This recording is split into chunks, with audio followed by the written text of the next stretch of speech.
Aw man, I'm so excited for this season of My Hero Academia.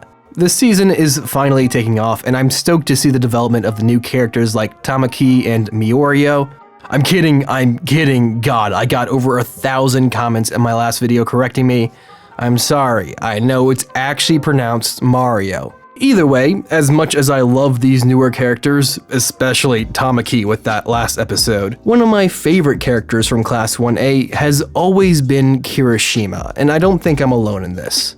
Kirishima has always been such an amazing character who's been going through, albeit a subtle one, a character arc. So today I figured, screw it, let's just make a perfect character design of Kirishima.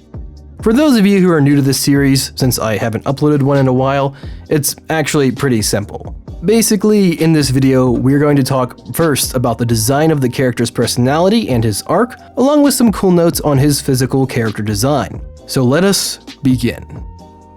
So I'm going to start with a pretty bare-bones synopsis of who Kirishima is. You know, in case you haven't watched My Hero Academia yet, in which case, why are you watching this video?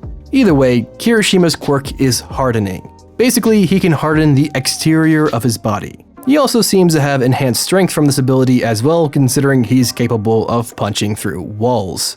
He's probably the most charismatic character in this show. I think he's the only person who is genuinely friends with both Midoriya and Bakugo, My Hero Academia's true best boy. He seems to get along with everyone and is constantly upbeat and talking. He has this mentality of trying to become manly, always trying his best and just being loud and rambunctious. But of course, there's always more than what meets the eye. In truth, I have thought about naming this video Kirishima and Self-Doubt. Kirishima struggles heavily with self-doubt. It's actually really cool to see this kind of character in the show. I mean, I talked about how Midoriya struggled with a version of this problem earlier in the show, but Kirishima is experiencing this problem from another angle. It's shown quite a few times that Kirishima's rambunctious attitude is merely a front he puts up. And at no point is this clearer than early on in the season. We see Kirishima sitting in the common room, talking with some of his other classmates. In this scene, we actually see Kirishima talking quite softly for once.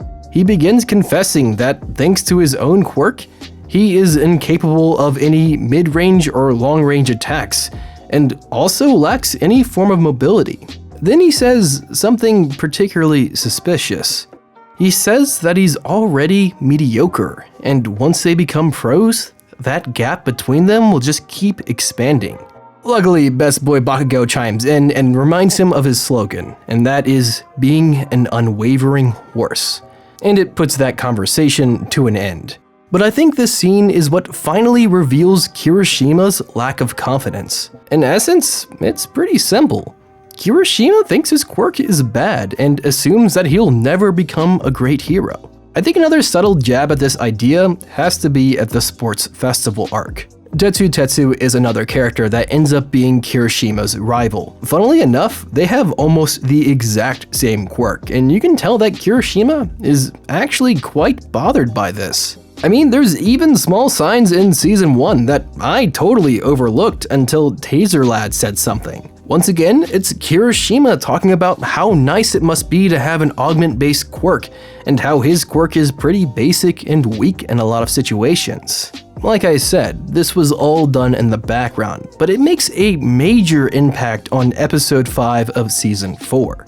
In this episode, aptly named Let's Go Gutsy Red Riot, Kirishima has been picked for a work study by Fat Gum, and he's on patrol with Tamaki. Once again, this isn't a coincidence. Tamaki is another student at UA who is struggling heavily with feeling unworthy, and I think that's the parallel with Kirishima. I mean, even in this scene, we see Kirishima talking about how he's fallen behind everyone and wants to participate in the work study to try and close the gap. Either way, a villain appears and quickly disables Tamaki. Fat Gum gets distracted, making sure he's okay, and Kirishima chases down the villain. This is such a great villain for Kirishima to face because, once again, it's a person with a weak quirk who's incompetent about it. He turns to dangerous drugs to enhance his quirk so he can fight back, but Kirishima is still able to beat him thanks to all of his rigorous training. But this character leaves a mark on Kirishima. It's a path he could have potentially gone down if he had made enough bad decisions. It's what happens when you keep constantly comparing yourself to others. Kirishima begins to understand that way of thought, and in this episode, we get to see him grow from it. Another cool thing I want to briefly touch on is how his physical character design enhances this feeling as well. Kirishima's character design is pretty distinctive. He's got plenty of rigid lines and bright red hair.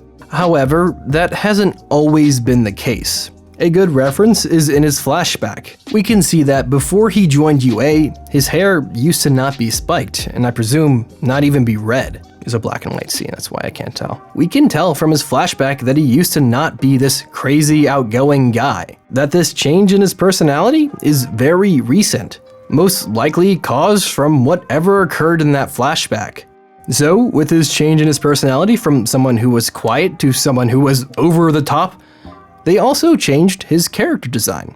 His bright red spiked hair and defined lines are used when he's in these epic scenes where he's fighting, when he's putting on this mask of confidence. However, when we see him in these scenes where he's vulnerable, his lines are less rigid and his hair isn't spiked.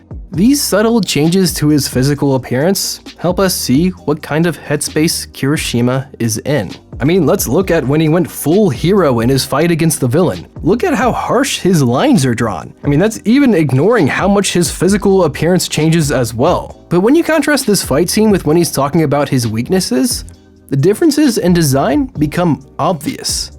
Kirishima is one of the most dynamic characters in My Hero Academia. That's why it's not surprising to me that despite his lack of screen time, he's one of the fan favorites. His character arc throughout the show has been subtle, but meaningful. His development, especially in these last few episodes, has become extremely apparent. And I, personally, can't wait to see what he does next.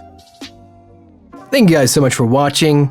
I'm such a My Hero Academia fanboy that I actually switched my Patreon to My Hero Academia themed if you guys are interested. Speaking of which, a huge thing to my patrons, you guys are my heroes. If you're interested in seeing how I edit, joining our exclusive Discord, or simply supporting the channel, feel free to join us on Patreon. Make sure you guys share, like, comment, and subscribe. This is Manime Matt. Make sure you guys say man and go watch that goddamned anime.